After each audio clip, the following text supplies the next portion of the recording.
When it comes to private equity, a lot of people don't know much about it. It's not something we learned about in school. It's not something people talk about. I mean, when it comes to knowledge about even buying a house and understanding mortgages and those kind of things, just we know people who have done it if we haven't, and so it's a pretty simple process. Private equity is one of those things that's kind of mysterious. How does this whole thing work? What are these private equity funds? How are these people raising the capital, putting together deals, and making tons and tons of money? So I wanted to pick out a few of my favorite books about private equity so that you can get a foundational knowledge about how all this stuff works. So stay tuned for today's video on some of my favorite private equity books.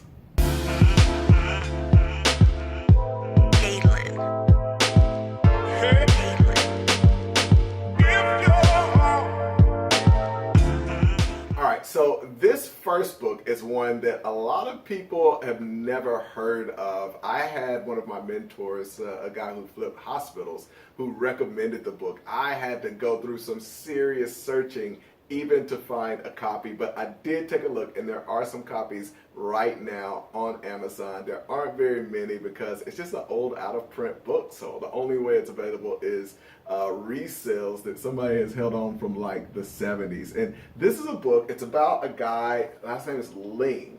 He was a guy in Texas that got started. He was just an electrician, actually, and decided to buy a competitor and quickly realized, like, hey, this whole buying a business thing is really a powerful way to end up building wealth. And he built a pretty huge empire. It's actually called Ling, The Rise, Fall, and Return of a Texas Titan. It's by Stanley Brown.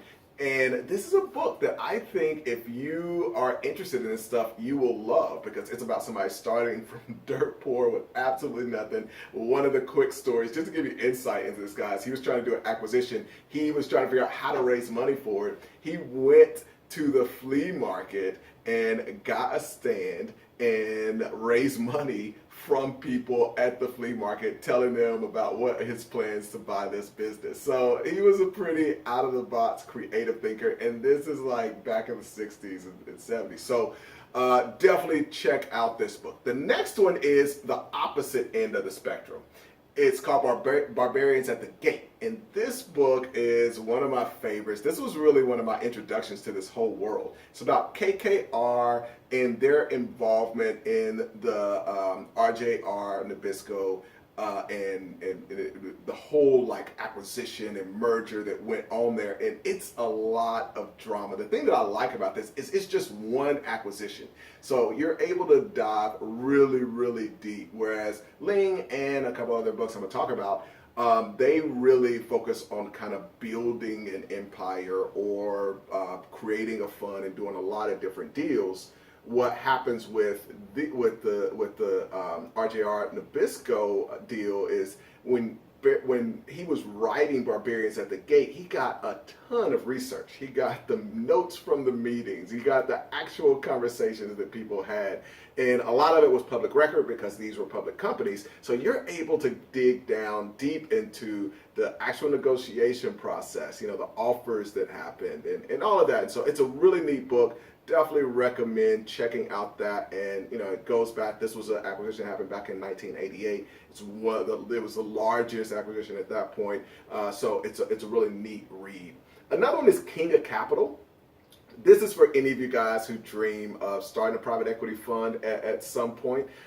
It starts with Steve Schwarzman, who started with $200,000 and grew what is now, the largest private equity fund out there. Blackstone, they also had a subsidiary that's also the largest money management firm, BlackRock, and all that was started with Steve Schwarzman's $200,000, which is really impressive because at the end of the day, like, this thing is a organization that's got 5 billionaires that are still kind of working there that are running the firm. So, from 200,000 to creating 5 different billionaires is a pretty amazing investment return, and it shows what can happen with private equity. So check out that one. It's King of Capital, and a really well-written book. The next one that is a neat one for me is billions to bust and back, and you can kind of see this recurring. Like Lean talks about that. This one is another guy. It's about a guy named Thor Borgolfsson, I think is how you pronounce it, but you'll see the name. It's pretty complicated.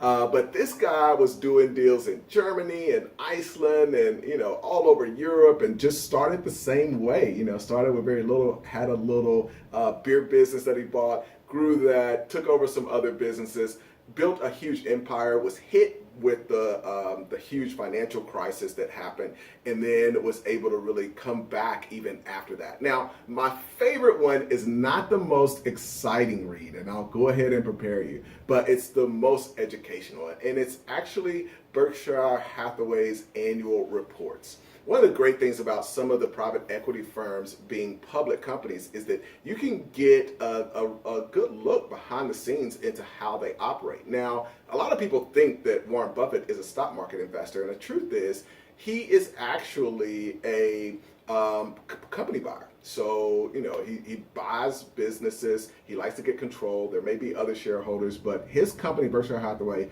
buys businesses. And so you're able to get this annual report, and you can go through it and just see how they're managing the businesses. I mean, this thing has billions upon billions of dollars going through it, and Buffett is able to run this with less than 40 employees working for Berkshire Hathaway. I mean, it's a pretty impressive organization. So those are a few of my favorite books that will get you started, get this foundational knowledge, because I know that there are a lot of you out there that are interested in this stuff, and what is private equity, how does it work? So I would recommend all 5 of those and checking those out, and let me know in the comments if you've read any of these books or you have other recommendations. Let me know. Be sure to subscribe and like the video, and thanks for watching.